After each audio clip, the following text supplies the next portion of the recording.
You're watching AndyTube, and this is part 12A of a Singer Model 404 full restoration series. And part 12 is going to be a mini series, part A, B, and C. A, washing the body, main body. B, drying the main body. And C, protective oiling of the main body. So we'll get started with part 12A. If you watched my other videos in the series, you may remember this leftover crud cutter that I cleaned about 5 small parts in, and you can see the discoloration there of that product just from that. So even though the fellow I bought this from said he cleaned it for 8 hours, there's going to be a whole lot more dirt and grease and oil that come out of this machine. So just as a reminder, that's the original crud cutter concentrated cleaner, degreaser, and stain remover. My favorite cleaning product. And to get started on the washing, I'm going to do a little pre-treatment here. And I start with the little Prox brush, the interdental brush, and I dip it. I kept this because it's still good, and it was full strength. And what I do with this is go around and put some in all the screw holes and all the oil ports, because I want to be sure some of the cleaner gets in there. And when I spray the whole body, I use that big gray sprayer that I showed you before. So I just like to be sure that I get this in here as part of the cleaning. So it just takes a minute or two to go around in all the places where you put screws in or oil ports. Like here's an oil port,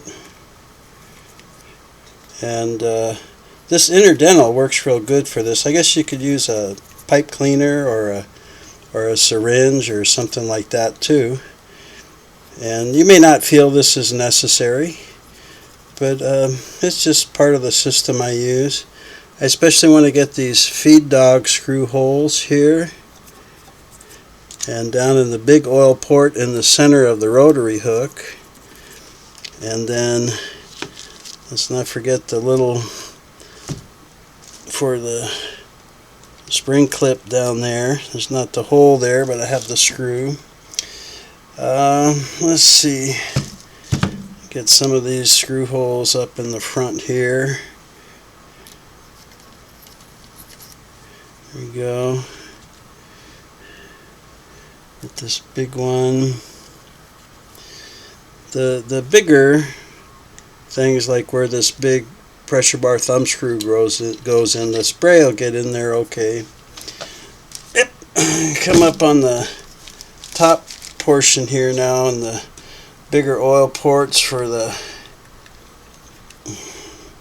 bushings. I like to get some in there. They're pretty big. They probably get enough when I do the spray, but meh, what the heck, I'm here doing it anyway. So, and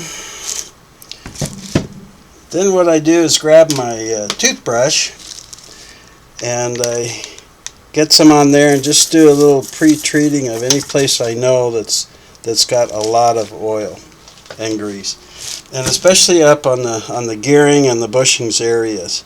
And if you have a big cam stack here from the machine you're doing, like a 401 or 403A, or any machine with a big cam stack here, back on the main shaft here is a worm gear that gears up against the bottom of that cam stack. And that original lube from Singer can really, it turns brown, it gets hard. So definitely, if you have one of those, pre-treat that real good. Otherwise, I'll just get around these oiling areas and bushings. I put plastic under here to protect my little desktop. And then this is one of the steel gears, and down below it the gear on the vertical shaft.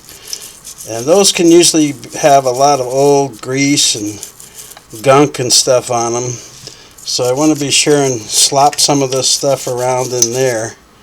Scrub on it a little bit. Be sure I get this pre-treated well.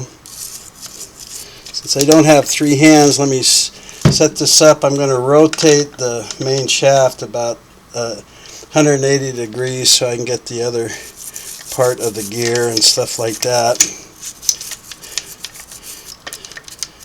Get this bushing and the fork eccentric on here.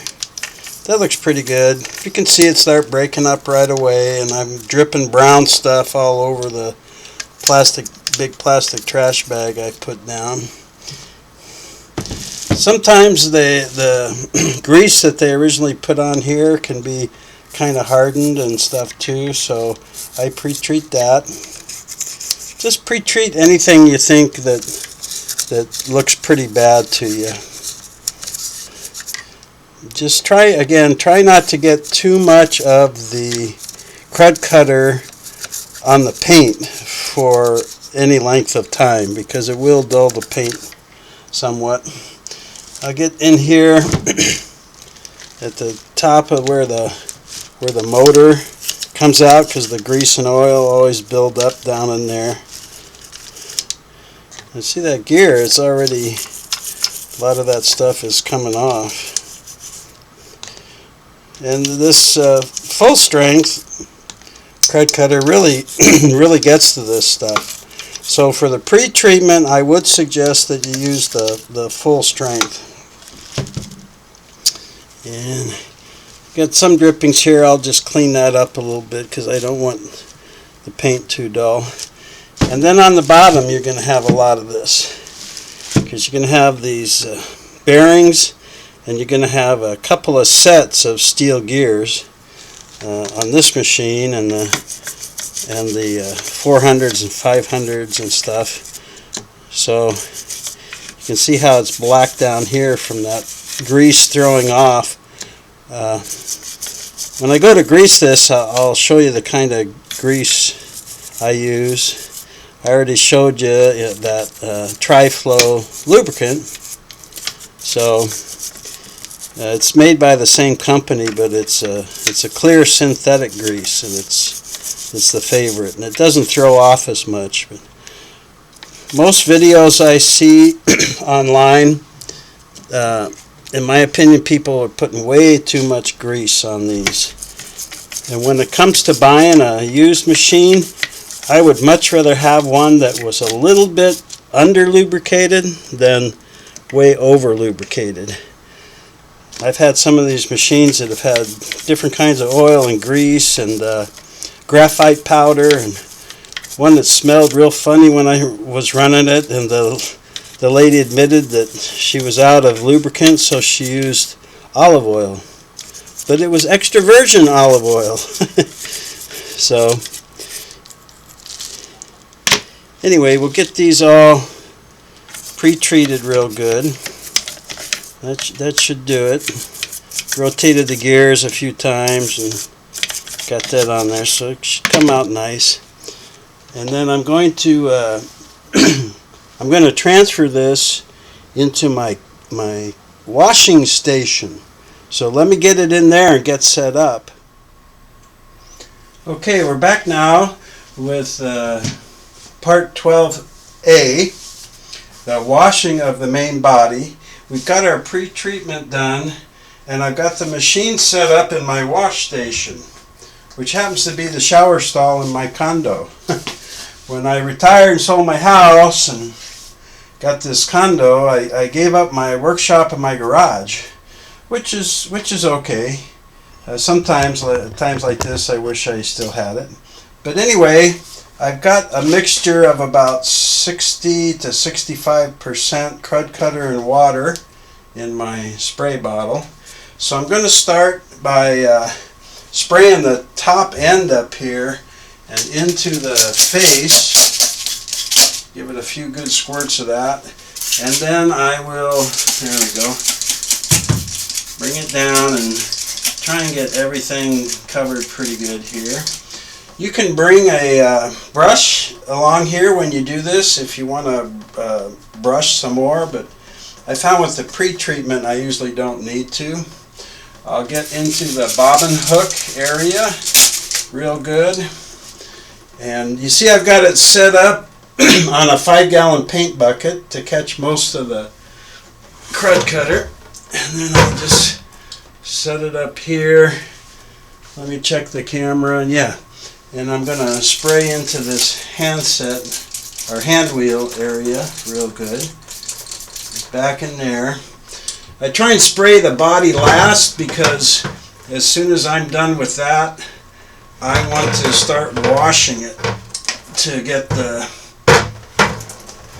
crud cutter off. So now we're looking at the bottom end of the machine here, and I'm going to spray. And when I spray, I try and do extra around the gearing, the bushings, any place that I've seen grease and oil throw off and build up. That looks pretty good. Let me get in here a little bit more. Make sure I get everything going good. All right. So now I'm just going to put a real light coat on the paint on the body outside.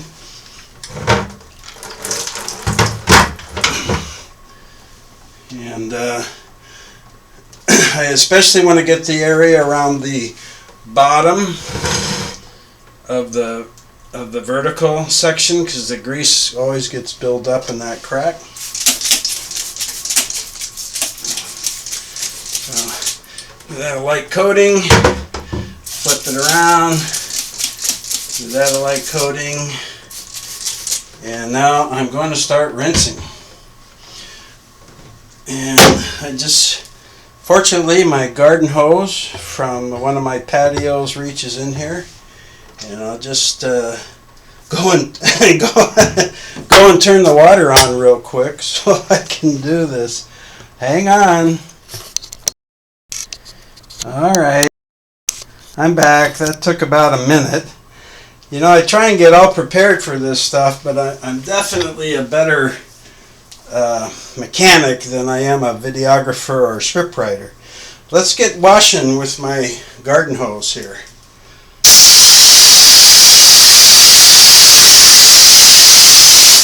And the first thing I want to do is get most of the paint rinsed off.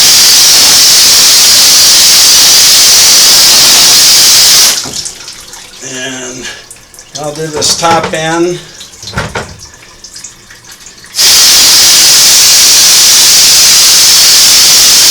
You see that crud cutter foaming up and stuff real good.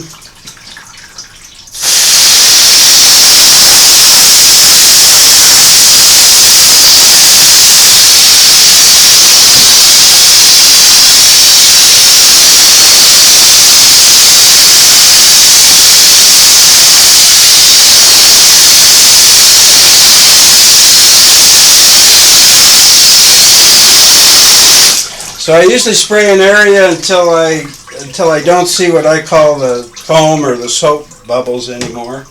Then I switch to another area. Let's get this bottom end in here.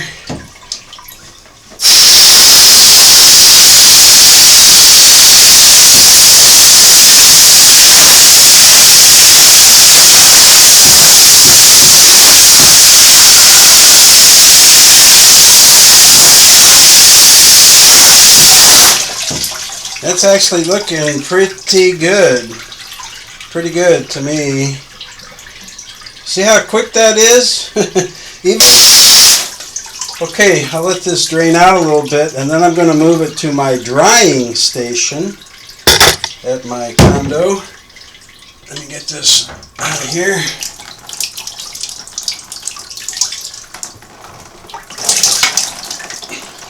Boy, it sure is pretty already. I don't know if you won't be able to see it that well, but man, does it get that stuff off of there. Oh, nice. Okay, let me set that down for a second, because before I end part 12A, I did want to show you the water that's in that bucket.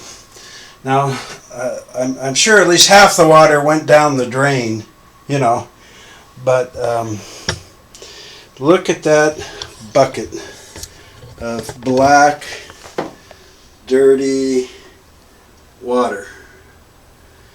Yikes. That all came off of that machine, which didn't look too bad. And I've had it a lot worse than this. So that's part 12A, washing the main body. We pre-treat it with full strength crud cutter, and then spray it down with, 50 to 60% strength, someplace in there, and then rinse it real quick. And now we want to dry it quick, because we don't want any flash rust on anything here. So I'll see you for part 12B, the drying of the main machine. Thanks for watching. I'd love some comments on what you think of this crazy method. Take care.